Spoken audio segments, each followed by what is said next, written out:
Hello. How are you doing? I'm doing fine, thank you. Nice to see you. Wow. So Mark probably knows what this is, but... No. What is it? Yeah, what is it? This is called a phaser. What does it do?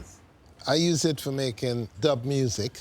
Okay. I'm a producer of dub music. Right. And I run a label. Okay. So it's like a sound effect machine then? It is a sound effect. It was used by a guy called Lee Scratch Perry. He bestowed it to me when we worked on the album Mystic Warrior. You worked with Lee Scratch Perry? Yeah, I worked on... Wow. You're impressed. I'm very impressed. Yeah. Okay. Yeah, I did a lot of stuff with Lee Perry in the early 80s. Okay. Yeah, he produced some of Bob Marley's most revolutionary songs. All right. Perry was one of the most iconic reggae producers. And he came in, he said, hey, Professor, this is what we're gonna make music with. Professor, is that... Yeah, that's what they call me. They call me Mad Professor. Yeah. Oh, you're Mad Professor? Yeah, sometimes, yeah. Wow. Pleased to meet you, sir. Nice to meet you, Jay. You're also a legend in the sound system. Yeah, well, I don't know. You're humble with it. Yeah. So you made a few tracks with... With Lee. With Lee. With this phaser. Wow. This makes the piano or any part of the song, it gives it a wet sound. Like it makes it sounds like it's on the water, like a... You know. Wow. He doesn't need it, he can do it himself. Good idea. Okay. So the last time this was working, when was that? What year was that? That would have been 1984. Wow. 1984. Okay. And then Lee passed away 2 years ago. Yeah. And I thought, let me make some records in his memory. Started to hook it up. Right. I find it don't work.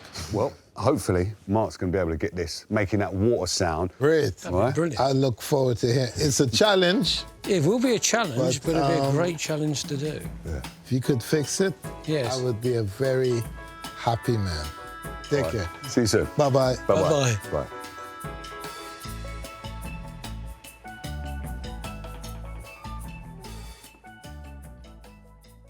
I've never, ever worked on one of these before, but I've got to take the knowledge I've gained over the years, try to make sense of it.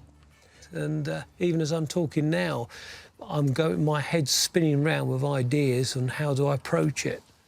When you look at anything like this, the first impression is, oh, crikey, where do you go? Well, you don't, you stop. And then start to take things in smaller portions. I've got to look at it slowly and try to see if I can make sense of any of it. That's the first thing you do.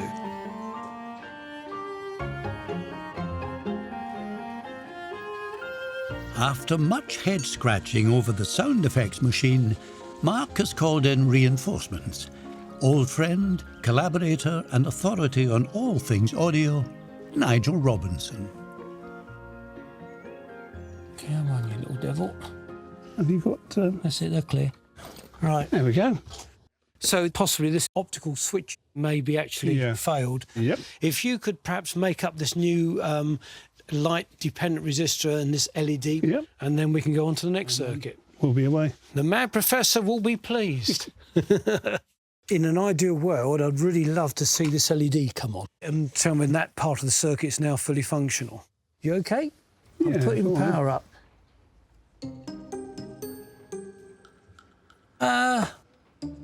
Well, it still don't work. No. I'm going to rewire this back up. Yep. And we'll start again. Yeah. No problem. Yeah.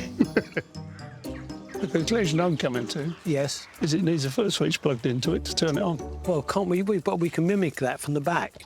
Yeah. I don't think it's going to cause any real... It'll either work or it won't. Was that the famous last words? Yeah. Oh, yeah, that's it. Now, in theory, that circuit is functional. And God, crikey for that. Teamwork, mate. Teamwork, yeah, exactly.